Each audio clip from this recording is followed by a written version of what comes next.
Excuse me.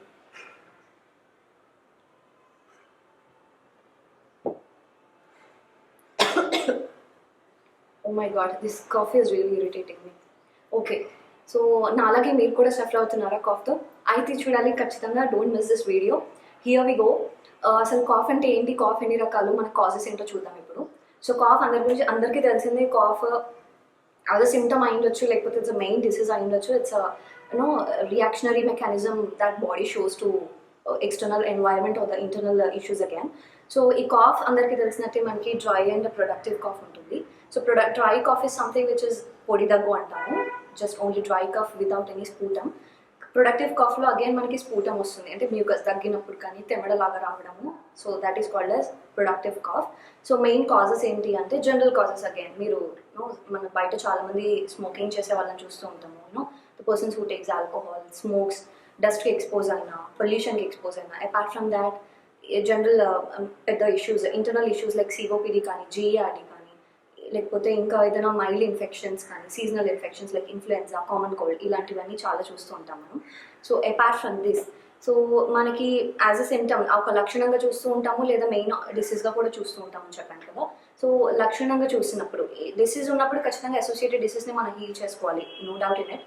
But apart from that, ఒక సిమ్టమ్గా మనం చూసినప్పుడు ఎలాంటి రెమెడీ వాడుకోవాలి, అసలు మనం ఇంట్లో ఉంటే ఏమైనా చేసుకోవచ్చా, మనకి ఇంట్లో ఉపయోగపడే వస్తువుల నుంచి మనకి దగ్గు తగ్గించుకోవచ్చా అనేది నేను ఇవాళ చూపిస్తాను. ఓకే, మాన్సూన్లో ఇలాంటి వేడి టీస్ తాగితేనే మనకి దగ్గు కానీ జలుబు కానీ రిలీఫ్.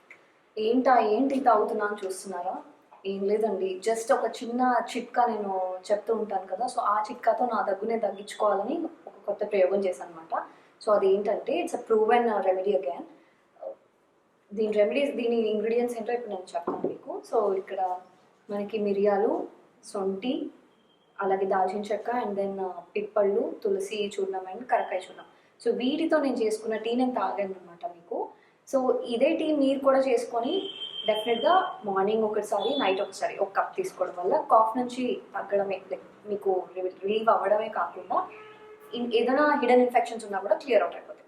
ఓకే, సో ఈ రెమెడీ కనుక నచ్చితే ఖచ్చితంగా ఫాలో అవ్వండి, ఖచ్చితంగా రిజల్ట్స్ వస్తాయి. అండ్ మీకు వచ్చిన రిజల్ట్స్ని కమెంట్ బాక్స్లో కమెంట్ చేయండి. సో నేను ప్రతి ఎపిసోడ్లో మీకు చెప్తున్నాను ఒక మంచి ప్రోడక్ట్, ఒక ఇంటి చిట్కా, అంటే మన హోమ్ రెమెడీతో పాటు కొన్ని ప్రోడక్ట్స్ నేను మంచివి చూపిస్తూ వచ్చాను కదా. సో ఈ ఎపిసోడ్లో నేను అలాంటి ప్రోడక్ట్స్ చూపించాలనుకుంటున్నాను, చూపిస్తాను మీకు.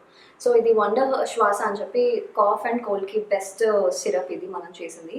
సో దీనివల్ల మనకి కాఫ్, ఎవరికైతే క్రోనిక్ కాఫ్ లేదా అక్యూట్ కాఫ్ సడన్గా స్టార్ట్ అయిందో ఇన్ఫెక్షన్ వల్ల కానీ, ఫీవర్స్ వల్ల కానీ, సో వాళ్ళు 1 cap in the morning and 1 cap in the night before sleep hot వాటర్తో తీసుకోవడం వల్ల కాఫ్ అనేది మనకి మంచి రిలీవ్ అవడంతో పాటు ఇంకా ఏమైనా ఇన్ఫెక్షన్స్, హిడెన్ ఇన్ఫెక్షన్స్ ఉన్నా అవి కూడా క్లియర్ అవుట్ అయిపోతాయి ఈ సిరప్ తోటి.